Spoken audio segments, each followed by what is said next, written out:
Hi there.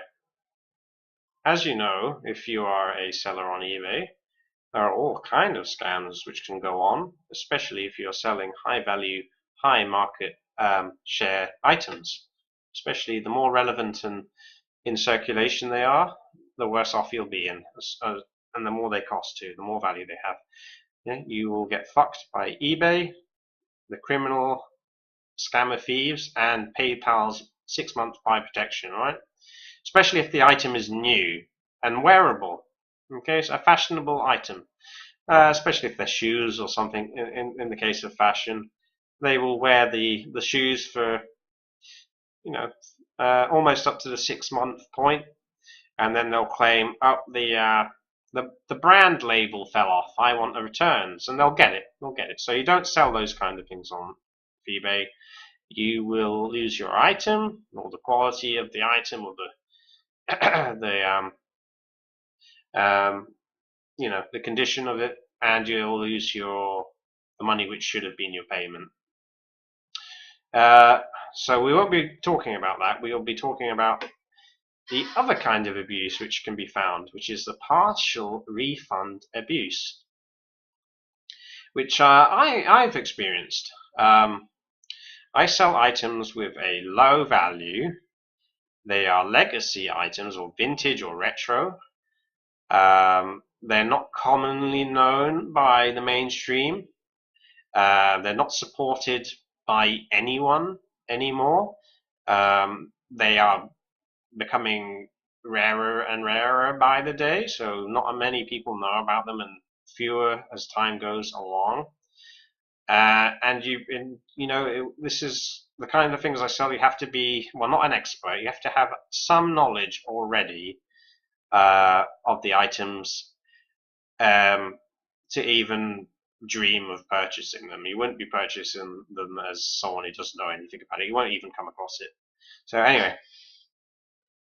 how to avoid or minimize this kind of thing, right? This partial refund abuse, right? Okay.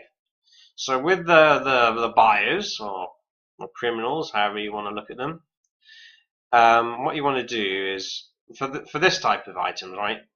Because there'll be items. Well, in my case, they are nostalgic items. They're a hobby for some. It's a bit niche. Um, so even though in most people's eyes, they're garbage, in the minority of people's eyes, they're gems. What you want to do to avoid the impulse buyers, which will be part of this group, is you don't want to sell them too cheap, because if you put the pricing in a range where they'll look at it and go, "Wow, it's a bargain," and they just click buy, and all right, without thinking too much about it. All right, you want to price it a bit higher. All right, the kind of items I sell, there's basically no one else selling them. All right, or very few, and I don't even undercut people. If I see someone selling it, I'll just price it the same. You don't want to go under. Okay. Yeah, because the impulse buyer, if they buy it, they've probably bought a whole lot of other junk, right? Because they're junkies after all. And once they've received them, they realize, oh, it doesn't make me feel good after all. I feel like I've paid too much now, because it hasn't helped me, because you see they've got a problem, you see. So then in their mind they'll think, how can I feel better about my problem of buying stuff I don't need? And yes, the immediate solution is, I know, I'll make up a bullshit story to get a partial refund, so I can feel better about my junk purchasing, impulse junk purchasing. Yeah.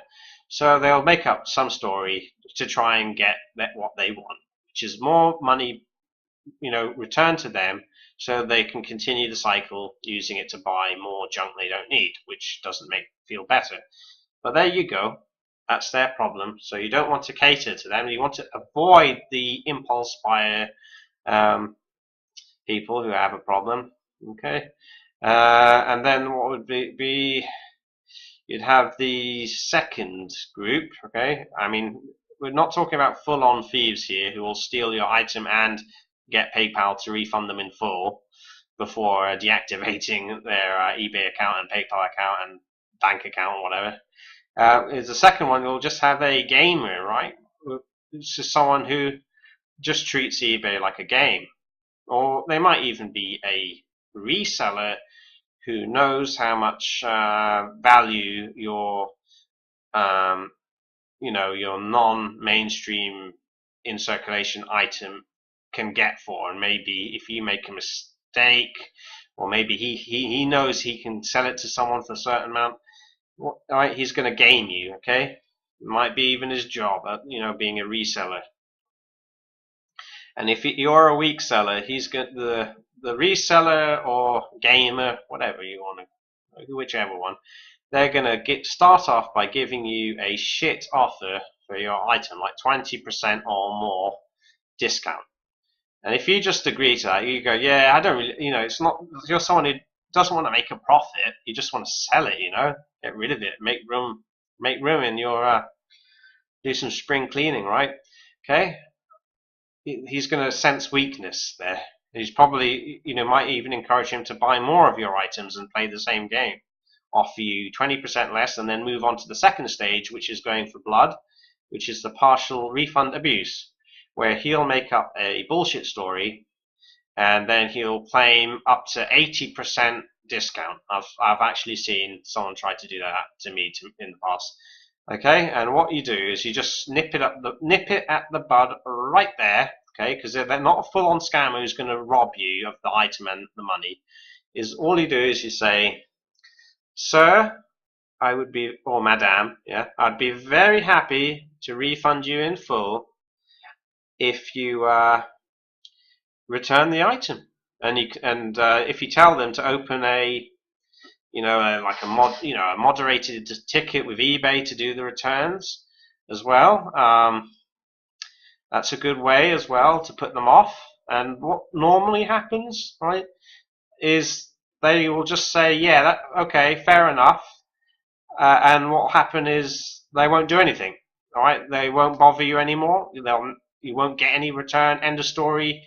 5 months will pass, and over the 6-month PayPal buyer arse rape, seller arse rape thing and buyer protection thing, and then you're safe. Okay, so you've got to get over that 6 months. Okay, it's actually very rare that someone ever returns anything to me, and the longer they've had it, the more.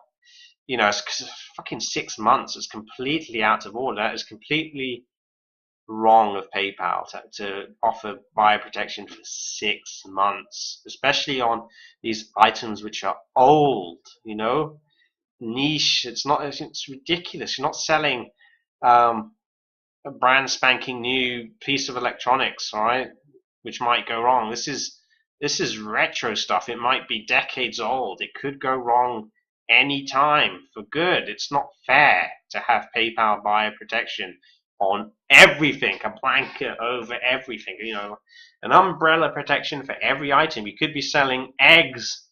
Yeah, no. Something more perishable than eggs. You could be selling lettuce, yeah, or some salad on eBay. Someone buys your salad, yeah, and